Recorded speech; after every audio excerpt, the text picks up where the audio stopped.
গাছতলে আবর্জনার মধ্যে পড়ে রয়েছে ভোটার কার্ড। আসানসোলের শালানপুর থানা এলাকার ঘটনা। স্থানীয়রা প্রচুর পরিমাণে এই ভোটার কার্ড দেখতে পেয়ে ঘটনার খবর জানানো হয় পুলিশে। আছে এই গাছের তলায় আমরা এসে দেখি, হ্যাঁ সত্যি তার এখানে গাছের তলায় ভোটার কার্ড পড়ে আছে।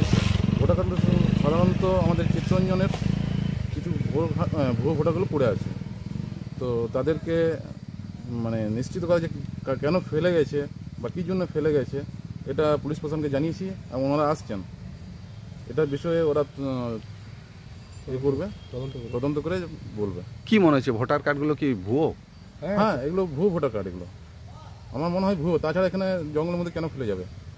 কি নাম আপনার? স্থানীয়দের দাবি ভুয়ো বলেই এইভাবে ভোটার কার্ডগুলিকে ফেলে দিয়ে চলে গিয়েছে। কেউ বা কারা এটা ওদেরই কাজ, মানে চিত্তরঞ্জনের অরিজিনাল ভোটার যেটা ফেলেছে সেটা চিত্তরঞ্জন অরিজিনাল। তো চিত্তরঞ্জনে এমনিতেই তখন ছিল প্রায় 16,000, 15,000, 14,000, 13,000 মতো লোক ছিল। এখন বর্তমানে 7,000, 8,000ও নেই। তো সেখানে ওদের প্রচুর ভোটার বই আছে, ভোটার কার্ডগুলো আছে, সেই ভোটার কার্ডগুলো নিয়ে এসে ওরা ফেলে দিয়েছে। এটা বিজেপির চক্র। এটা কি তদন্ত হবে এই বিষয়ে? নিশ্চিত করা উচিত তো, কারণ এটা পুরোটাই চিত্তরঞ্জনের ভোট। এবং চিত্তরঞ্জন যেহেতু সিএলডব্লিউ, ওখানে চাকরি করার জন্য মানুষজন আছে, তো সেখানে চাকরি করছে, রিটায়ার্ড হয়ে গেছে, চলে গেছে, ভোটার কার্ড রয়ে গেছে। এই বিষয়ে কি কোনো এত পরিমাণ ভোটার কার্ডগুলিতে ঠিকানা দেওয়া হয়েছে আসানসোলের চিত্তরঞ্জনের। পরে পুলিশ এসে ভোটার কার্ডগুলিকে উদ্ধার করে নিয়ে যায়। শালানপুর থানার লহাট এলাকার একটি জঙ্গলের গাছতলায় আবর্জনা স্তূপ থেকে মেরে ভোটার কার্ডগুলি। এটা সম্পূর্ণ বিজেপিরা করিয়েছে, এটা আমাদের এখানকার নয়। এটা আমরা যে এই নর্থ সিমজুরি এলাকা আছে, সেখানে অনেক লোক এখান থেকে চাকরি ছেড়ে চলে গেছে। তাদের এই আইডি কার্ডটা নিয়ে তারা লোহার মোড়ে মাথায় জঙ্গলে ফেলে দিয়েছে এবং মিডিয়া কেটাকে বলছে এটা ভুয়ো ভোটার কার্ড।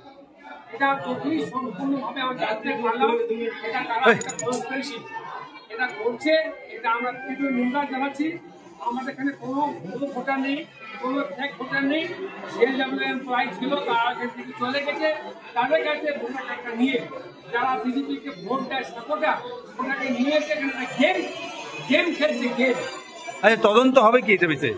তদন্ত নিশ্চয়ই বিজয় সাহেব নিয়ে এসে করবে, সরকারিভাবে করবে। এটা বিজয় সাহেব ইনস্টিটিউট হবে, ইলেকশন ডিপার্টমেন্ট এটা তদন্ত করবে। কিন্তু আমরা যা খবর আসছে এটা সম্পূর্ণ তৈরি করা হয়েছে। ঠিক। পশ্চিম বর্ধমান থেকে কাজল মিত্রের রিপোর্ট, পুরুলিয়া টুডে।